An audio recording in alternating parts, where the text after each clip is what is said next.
Hello everyone, welcome to Black Mirror horror. कैसे हैं आप सब? आई होप आप सब ठीक होंगे। आज मैं आप सभी के लिए शमशान भैरवी की कहानी का पार्ट 2 लेकर आई हूँ और उम्मीद करती हूँ कि आपको ये कहानी पसंद आ रही होगी। अगर कहानी पसंद आए तो इस वीडियो को लाइक और चैनल को सब्सक्राइब ज़रूर कीजिएगा और बेल आइकन को ऑन कर ले ताकि हमारी वीडियो आप तक जल्दी पहुँच सके। पिछले पार्ट में आपने सुना कैसे दीपा शमशान में रात के वक्त गई और तब से उसे एक भयानक औरत दिखाई देने लगी और साथ ही अजीब अजीब सी घटनाएं हो रही थी। आखिर क्या कारण है इन सब के पीछे, ये जानेंगे हम इस पार्ट में। और अब तक आपने अगर पिछला पार्ट नहीं सुना हो तो पहले उसे सुन ले, वरना आगे की कहानी समझ में नहीं आएगी। लिंक डिस्क्रिप्शन में है। विशाल ने एक औरत को छत पर किसी का मांस खाते हुए देखा। जब उसके पास जाकर देखा तो दीपा ही थी। दीपा का रूप काफ़ी डरावना दिखाई दे रहा था। तभी विशाल दीपा को जैसे ही छूने के लिए जाता है, उतने में दीपा वहाँ से गायब हो जाती है। ये देख विशाल को समझ नहीं आ रहा था आखिर अचानक दीपा कहाँ गायब हो गई। तभी अचानक विशाल की आँख खुली और उसने खुद को अपने बिस्तर पर पाया। विशाल हैरानी से उठकर बैठ गया और इधर उधर देखने लगा, लेकिन दीपा बिस्तर पर गहरी नींद में सोई हुई थी। विशाल अपने जगह पर बैठे बैठे सोचे जा रहा था, कहीं जो मैंने देखा वो सच तो नहीं था ना? अगर सच था तो एक झटके से मैं बिस्तर पर कैसे आ गया? विशाल ने अगले ही पल सोचा, शायद ये ज़रूर कोई अजीब सा सपना ही होगा। उसके दिमाग में ये सब चल रहा था। तभी अचानक दीपा नींद में ही भारी आवाज में कहने लगी, मांस और शराब का भोग चाहिए मुझे, जल्दी दो। बार बार दीपा नींद में यही लाइन बड़बड़ाए जा रही थी। विशाल ये सुनकर हैरान हो गया। वो दीपा को उठाते हुए बोला, ये नींद में क्या बड़बड़ा रही हो तुम? दीपा कुछ देर में उठकर बैठ गई और उबासी लेते हुए बोली, क्या बड़बड़ा रही थी मैं? तुम नींद में मांस और शराब मांग रही थी। विशाल ने दीपा से कहा। दीपा तुरंत बोली, भला मैं ये सब क्यों मांगूंगी, और मैं कब से शराब पीने लगी? दीपा ने इस बात को मजाक बनाकर वहां से जा ही रही थी कि विशाल ने रोकते हुए बोला, दीपा, मैंने रात में बहुत भयानक सपना देखा जिसमें तुम छत पर। इतने में विशाल दीपा को पूरी घटना कह सुनाता है, जिसे सुन दीपा के माथे पर हल्की घबराहट की लकीरें उभर आई। लेकिन दीपा ने झूठी हंसी हंसते हुए कहा, अरे तुम कितने अजीब सपने देखते हो यार, भला मैं मासूम ऐसा कर सकती हूँ क्या? विशाल ने ना में गर्दन हिला दी। उसके बाद दीपा वहाँ से उठकर फ्रेश होने के लिए चली गई। विशाल भी इस बात को ज़्यादा सीरियस नहीं लेता, लेकिन कहीं ना कहीं दीपा के दिमाग में ये सब चीज़ चल रही थी। वो अकेले बैठकर इस बारे में सोच सोचकर परेशान हो रही थी। काफ़ी सोचने पर दीपा को लगने लगा कि ये सारा माजरा शमशान घाट में उस पागल औरत से शुरू हुआ है। आखिर दीपा ने फैसला किया वो उससे मिलने आज रात शमशान घाट जाएगी और कोई ना कोई हल निकाल ही लेगी। इधर रात के 10 बज चुके थे। दीपा ने जल्दी जल्दी खाना खाया और शमशान घाट की तरफ निकल पड़ी। आज काफ़ी तेज़ बारिश भी हो रही थी, लेकिन दीपा को कोई फिक्र ना थी। वो भीगते हुए आगे बढ़े जा रही थी। कुछ ही देर में दीपा शमशान घाट पहुंच ही गई। उसने शमशान घाट में देखा उस जोरदार बारिश में भी चिताएं जल रही थी। दीपा खुद से बोली, यही तो खास बात है इस मणिकर्णिका शमशान घाट की। तेज बारिश के बाद भी चिता की आग नहीं बुझती, बहुत ही अद्भुत है ये। इतने में दीपा एक पेड़ के नीचे खड़ी हो जाती है ताकि बारिश कम होने के बाद वो उस अजीब सी औरत को खोज सके। काफ़ी देर इंतज़ार करने के बाद बारिश कम हो ही गई। बारिश के पानी शमशान घाट के मिट्टी को काफ़ी नरम कर रहे थे। वो मिट्टी काफ़ी नरम हो गई थी। दीपा अब उस औरत की तलाश में निकल पड़ी। आज उस जगह कोई भी हलचल नहीं हो रही थी। दीपा उस औरत को खोजते खोजते काफ़ी टाइम तक यहाँ वहाँ भटकी, लेकिन अभी तक वो औरत नहीं मिली। उसने 2 बार शमशान घाट का चक्कर लगा लिया, पर कोई फ़ायदा नहीं हुआ। दीपा खुद से बोली, कहाँ चली गई वो औरत? उससे मिलना बहुत ज़रूरी है आज। इतने में दीपा के पीछे से किसी की आवाज़ आती है। तुम फिर से यहाँ आ गई? दीपा ने जैसे ही आवाज़ सुनी तुरंत पीछे मुड़कर देखने लगी। पीछे शमशान का राजा डोम खड़ा था। दीपा उसको देखकर तुरंत बोली, वो मैं किसी को खोज रही हूँ, लेकिन मिल ही नहीं रही वो मुझे। उस आदमी ने गहरी आवाज़ में कहा, देखिए, एक बार जो इस शमशान में आता है वो सीधे भगवान के पास ही जाता है। यही जीवन का कटु सत्य है। आप उनकी भावनाओं में ज़्यादा मत बहिए। खुद को संभालिए और घर जाइए। दीपा, जो एकदम चुपचाप खड़ी होकर सुन रही थी, उसने तुरंत पलट कर बोला, अरे ओ भाई, मैं यहाँ पर रहने वाली पागल औरत के बारे में पूछ रही हूँ। वो आदमी तुरंत बोला, अच्छा, उसके बारे में कुछ नहीं पता। वो दिख जाती है कभी कभी। वैसे भी काफ़ी बड़ा शमशान घाट है, किसी कोने में पड़ी होगी। आपको शमशान के पिछले हिस्से में देखना चाहिए, उधर ही होगी। ये सुन दीपा बिना कुछ कहे सुने ही उस तरफ चल पड़ी जिस तरफ दीपा जा रही थी। उस ओर काफ़ी घुप अंधेरा था, लेकिन बादलों के छटने से वहाँ हल्की चांद की रोशनी आ रही थी, जिससे दीपा को आसानी से दिख रहा था। लेकिन बस वो औरत ही नहीं दिख रही थी। वहाँ भी दीपा ने काफ़ी देखा, पर वो वहाँ नहीं थी। वो निराश होकर वापस जाने लगी। उसने मुश्किल से 2-3 कदम बढ़ाए होंगे, तभी पीछे से किसी ने दीपा का हाथ पकड़ लिया। दीपा तो एक पल के लिए बुरी तरह से चौंक पड़ी थी। पीछे पलटकर देखा तो वही अभद्र भेष वाली औरत थी जिसको दीपा ने मांस खाते हुए देखा था।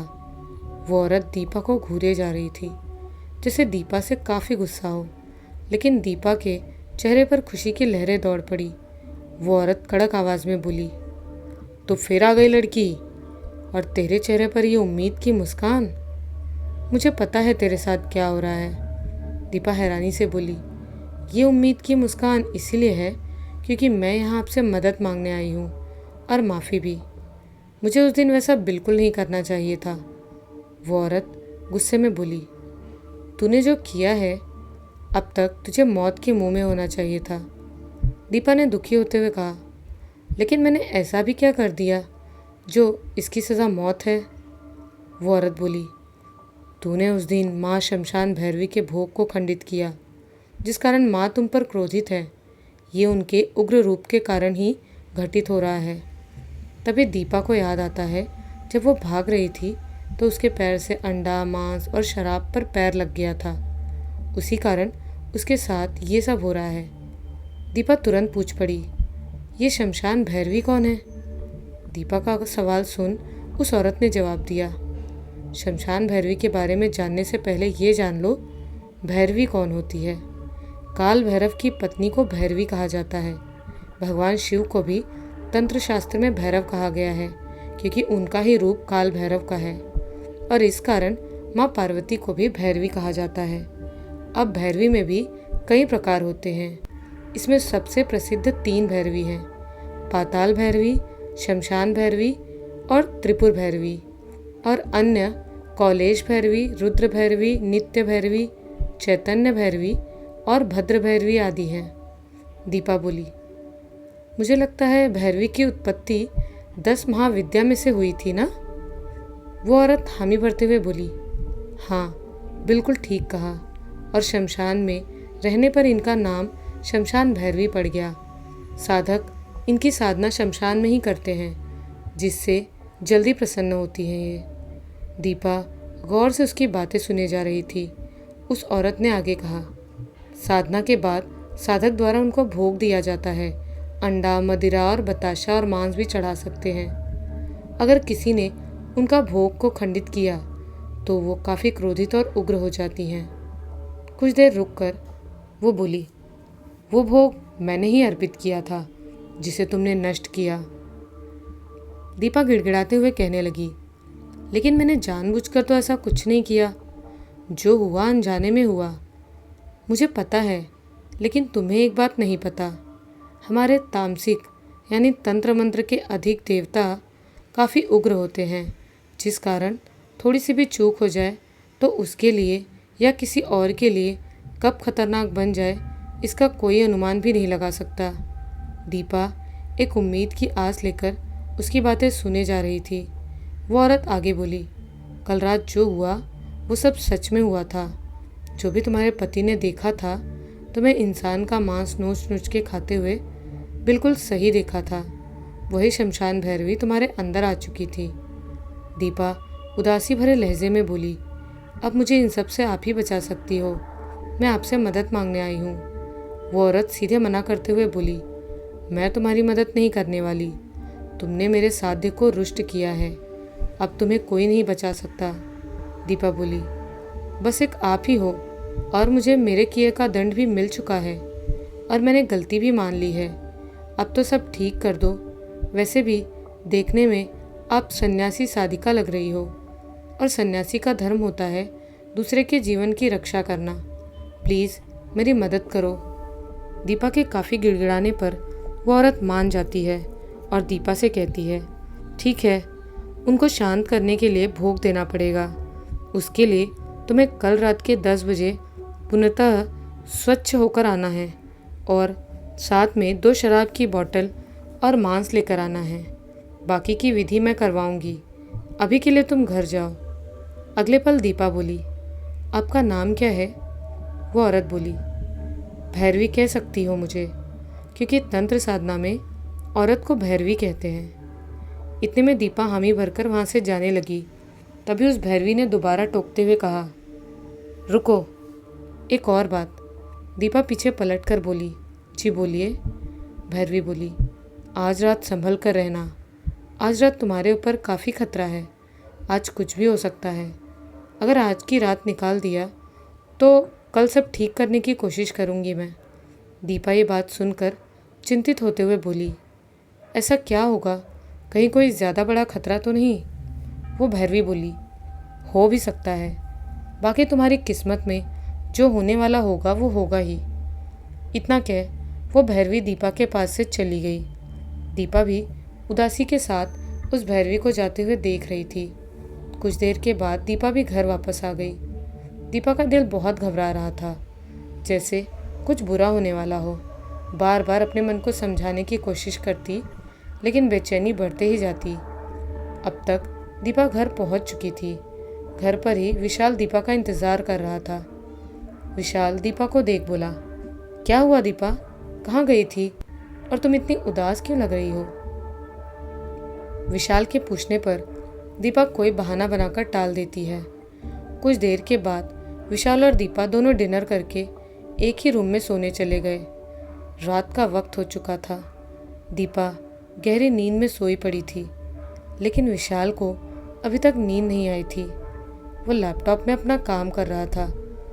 काम करते वक्त विशाल की नज़र कभी दीपा पर चली जाती थी। तभी कुछ देर के बाद दीपा सोए हुए ही सीधे उठकर बैठ गई। अभी उसकी आंखें बंद ही थी। विशाल दीपा की बंद आंखें देख मन में सोच पड़ा और अगले ही पल वो दीपा के करीब आकर कहने लगा, क्या हुआ दीपा, ये तुम सोते हुए उठकर क्यों बैठ गई?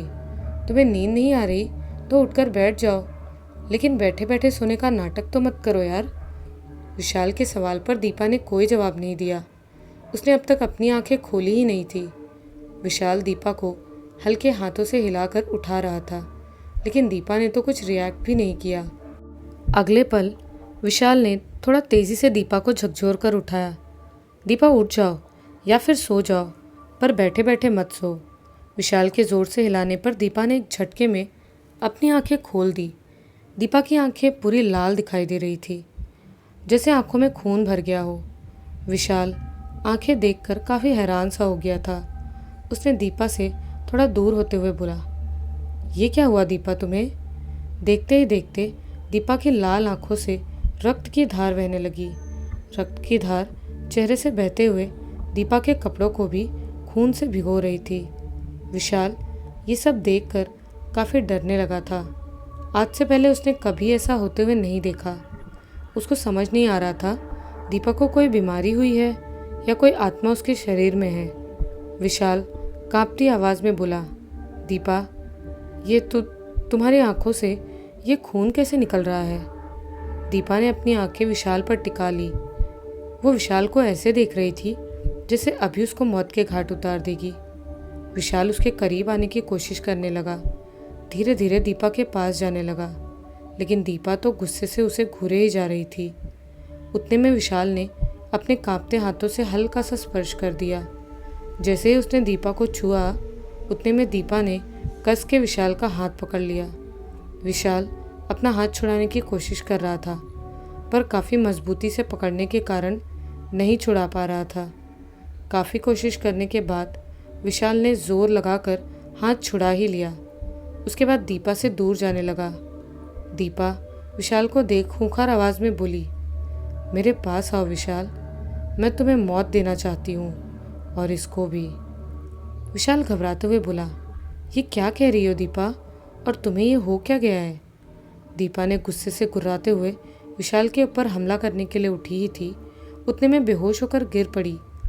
दीपा को गिरते देख विशाल ने तेज़ी से उसको संभालने के लिए आगे बढ़ा और दोबारा बिस्तर पर सुला दिया। विशाल की आंखों के सामने दीपा का डरावना रूप बार बार सामने आ रहा था, लेकिन विशाल ने दीपा से दूरी नहीं बनाई। उसने पूरी रात दीपा का ध्यान रखा। दीपा अगले दिन भी दोपहर तक सो रही थी। विशाल ने उसको जगाना सही नहीं समझा। जैसे ही शाम का वक्त हुआ, दीपा जल्दी जल्दी उठकर उस साधिका के कहे अनुसार सारी चीज़ का इंतज़ाम करने लगी।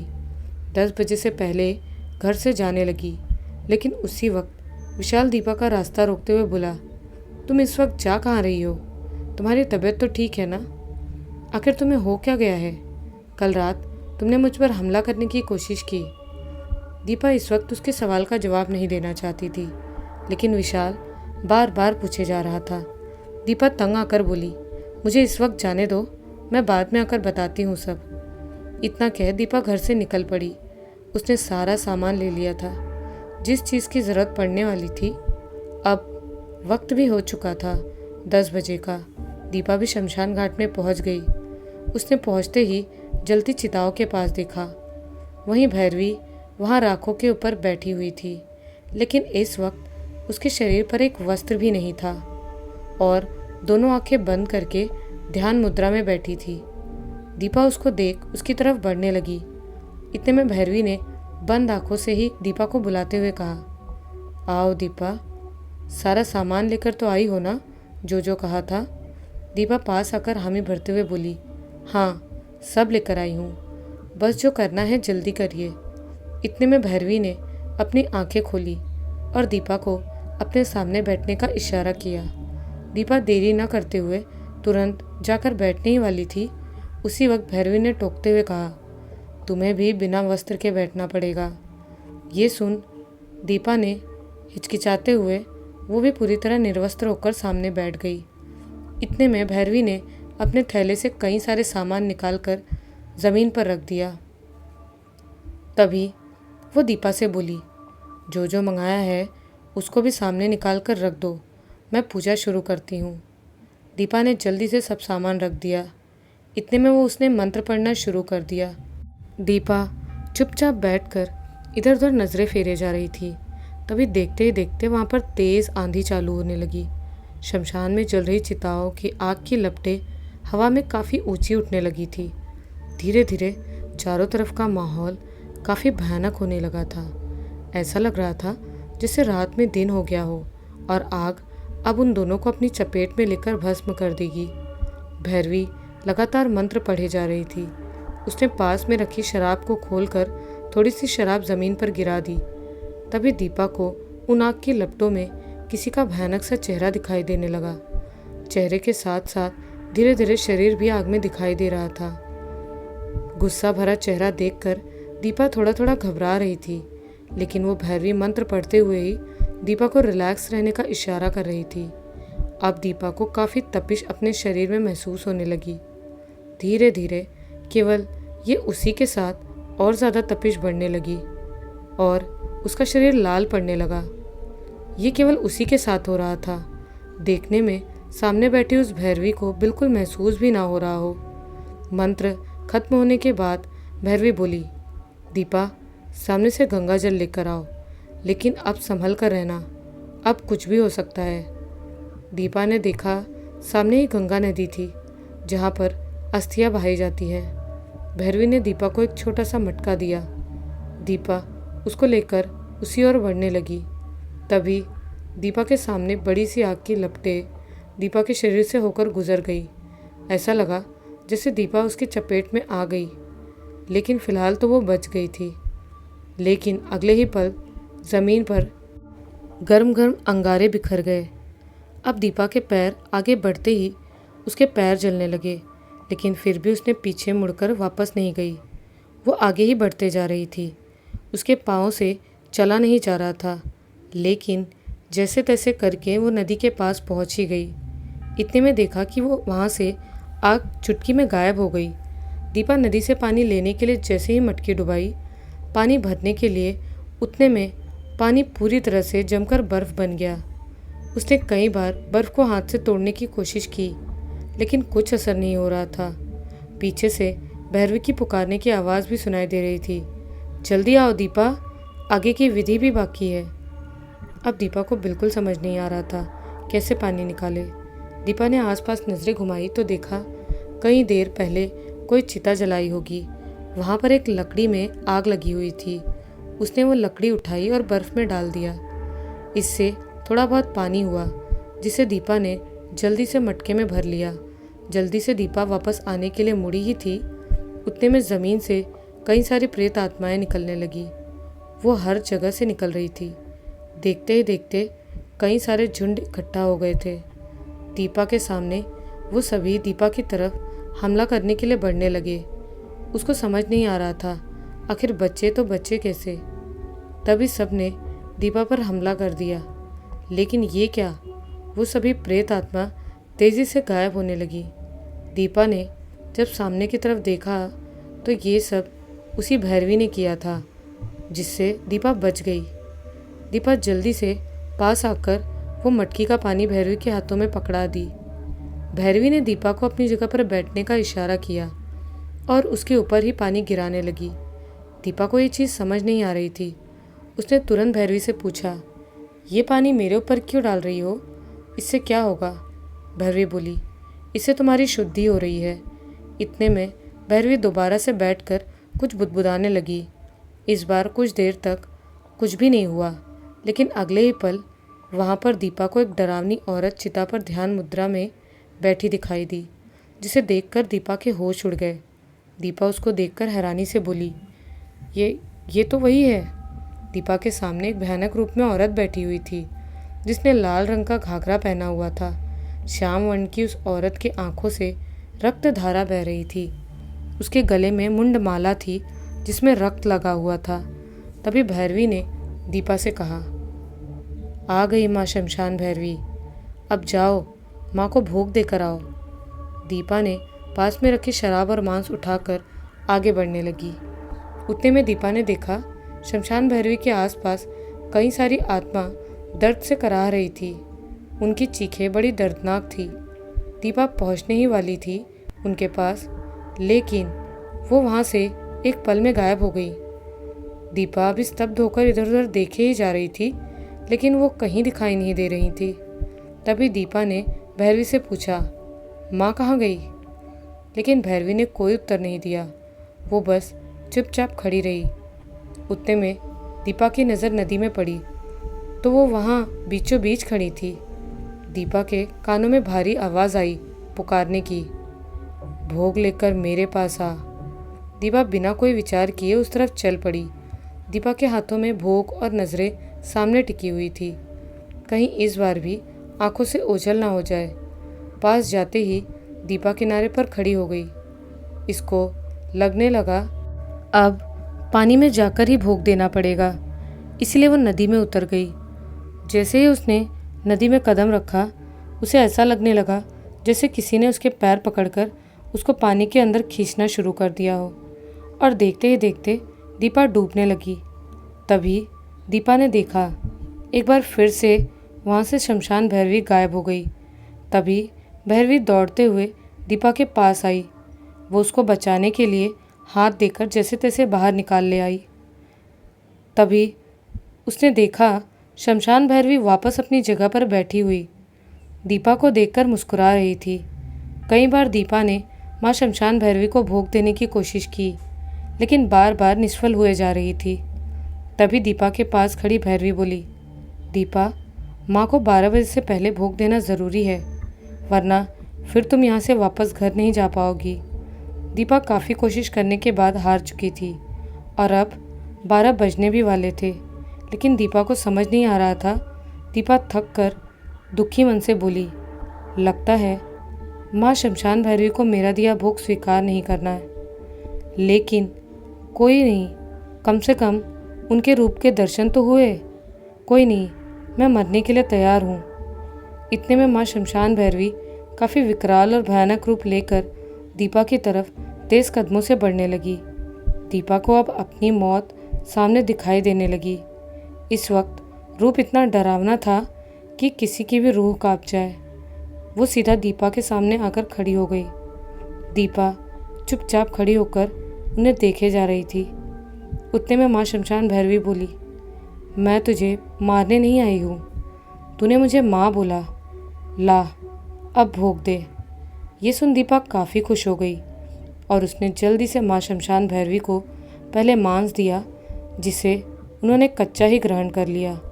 उसके बाद मदिरा का पात्र भी दीपा ने थमा दिया, जो एक ही बार में ख़त्म हो गया। ये देखकर दीपा काफ़ी खुश हो गई। कुछ ही पल के बाद माँ शमशान भैरवी अंतर्ध्यान हो गई और आसपास का मंजर दोबारा से शांत हो गया। सब एक जगह स्थिर हो गया था। अब दीपा के सामने खड़ी भैरवी ने कहा, अब मुझे भी चलना चाहिए, मेरे बहुत से कार्य अधूरे हैं। इतने में भैरवी वहाँ से जाने लगी और देखते ही देखते वो कहीं दूर निकल गई। अब दीपा भी अपने घर की तरफ चल दी। तो ये थी माँ शमशान भैरवी के चमत्कार की कहानी। कैसी लगी आपको ये कहानी? हमें कमेंट्स में ज़रूर बताइएगा। उम्मीद करती हूँ कि आपको ये कहानी पसंद आई होगी। मिलती हूँ एक नए वीडियो में ऐसी ही एक नई और डरावनी कहानी के साथ। जय माँ शमशान भैरवी।